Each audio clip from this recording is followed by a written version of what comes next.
என்னுடைய பேர் பா. கனகராஜ். நான் அரசு பள்ளி தலைமை ஆசிரியராக பணியாற்றியிருக்கிறேன்.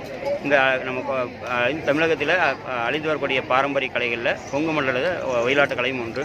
இந்த ஒயிலாட்ட கலையை மீட்டெடுப்பதற்காக முதல்ல கருமத்தம்பட்டியில் சங்கமம் கலைக்கூடம் ஆரம்பித்து தொடர்ந்து பார்த்திங்கன்னா 22 கிராமங்களில் பயிற்சி கொடுத்துருக்கோம். இது 22வது கிராமம்.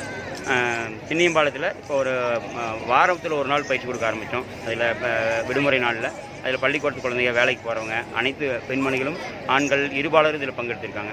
இது வயசு வித்தியாசம் இல்லை. 3 வயசு குழந்தையிலேருந்து 60 வயசு மேற்பட்ட அனைவரும் பங்கெடுத்திருக்காங்க.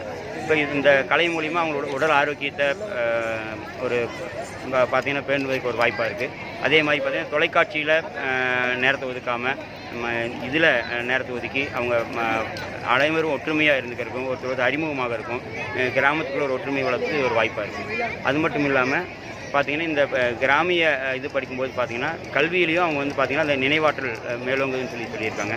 கத்தோட்டம் சீராக இருக்குது. பார்த்திங்கன்னா இந்த மன அழுத்தம் இருக்கிறது இல்லை. அந்த வகையில் இந்த ஒயிலாட்ட கலையானது அவங்களுக்கு வந்து ஒரு யோகா மாதிரி செயல்பட்டு இருக்குது. அரசு வந்து பார்த்திங்கன்னா யோகா மற்றும் விளையாட்டுக்கு வந்து இடஒதுக்கீடு கொடுத்து இன்னும் நிறைய வாய்ப்புகள் கொடுக்குறாங்க. இந்த கிராமிய கலைகளுக்கும் இன்னும் வாய்ப்பு கொடுத்தாங்கன்னா இந்த கிராமிய கலையானது மென்மேலும் வளர்க்க ஒரு வாய்ப்பாக இருக்கும். கல்வியில், வேலை வாய்ப்பில் இன்னும் அந்த கலைஞர்களுக்கு இடஒதுக்கீடு கொடுக்கும்னு சொல்லி இந்த சங்கமம் கலைக்குழு சார்பில் ஒரு அரசுக்கு ஒரு வேண்டுகோள் விடுக்கிறோம். அடுத்த நடவடிக்கையை நீங்கள் எங்கே கொண்டு போகிறீங்க? அடுத்த கட்டமாக இந்த கிராமங்கள் தோறும் மட்டும் இல்லாமல் நகரப்புறங்கள்லையும் இந்த கலையை கொண்டு போய் சேர்த்துட்டு இருக்கோம். அது மட்டும் இல்லாமல் வெளிநாடுகளுக்கும் எங்களுடைய கலைக்குழுவானது பயணிக்கிறது மூலிமா அரசு சார்பில் இன்னும் அது ஒத்துழைப்பு கொடுத்தா நல்லாயிருக்கும். இப்போ தனியார் மூலிமா அதுக்கான எங்களுக்கு வாய்ப்பு கிடைக்கிறதுனால இலங்கை மற்றும் மலேசியாவில் பயணிச்சிருக்கோம். இனி வருங்காலங்களில் ஜெர்மனி, இந்தோனேஷியா, அந்தமான் தீவுகளில் எங்களுடைய நிகழ்ச்சி நடைபெற இருக்கிறது.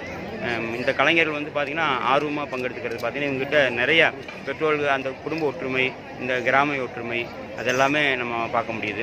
இன்றைக்கி நடைபெற்று இந்த அரங்கேற்ற விழாவுங்க பார்த்திங்கன்னா ஊர் ஒற்றுமையாக சேர்ந்து செய்யக்கூடிய விழாவாக ஒரு ஊர் திருவிழாவாக நடைபெற்று கொண்டிருக்கிறது. அதில் பார்த்திங்கன்னா ஒரு சந்தோஷமான செய்தியாக இருக்குது. ஒற்றுமையாக சேர்ந்து எல்லாம் செய்கிறது. இதில் வந்து இருபாலரும் ஒரு பாகுபாடு இல்லாமல் பங்கெடுத்துக்கிறாங்க. அது ஒரு பெரிய விஷயம். பார்த்திங்கன்னா உங்களுக்கு ஒருத்தர் நம்ம உறவு முறைகள் செஞ்சுக்கிறாங்க, நட்பு ரீதியாக பழக ஆரம்பிக்கிறாங்க. இப்போ கல்வியில் ஒவ்வொருத்தரும் அந்த துறை சார்ந்த விஷயங்கள் நிறைய தெரிஞ்சுக்கிறாங்க. இப்போது அந்த வகையில் இதில் இருக்கக்கூடிய கலைஞர்களும் இந்த துணை பயிற்சியாக இருக்கக்கூடிய கல்லூரி படித்து முடித்த எல்லாமே இளைஞர்கள் இதில் பங்கெடுத்துக்கிறது பார்த்திங்கன்னா அவங்களுக்கு ஒரு நல்வழி காட்டுவதற்கு ஒரு வாய்ப்பாக இருக்குது. இசைக்கலைஞர்களுக்கு வந்து பார்த்திங்கன்னா அவங்களுக்கும் பார்த்திங்கன்னா எந்த ஒரு அரசு சார்பில் ஒரு விருது அந்த மாதிரி கொடுத்துட்ருக்காங்க. இன்னும் அதை மேலவங்க செஞ்சாங்கன்னா இன்னும் நல்லா இருக்குது.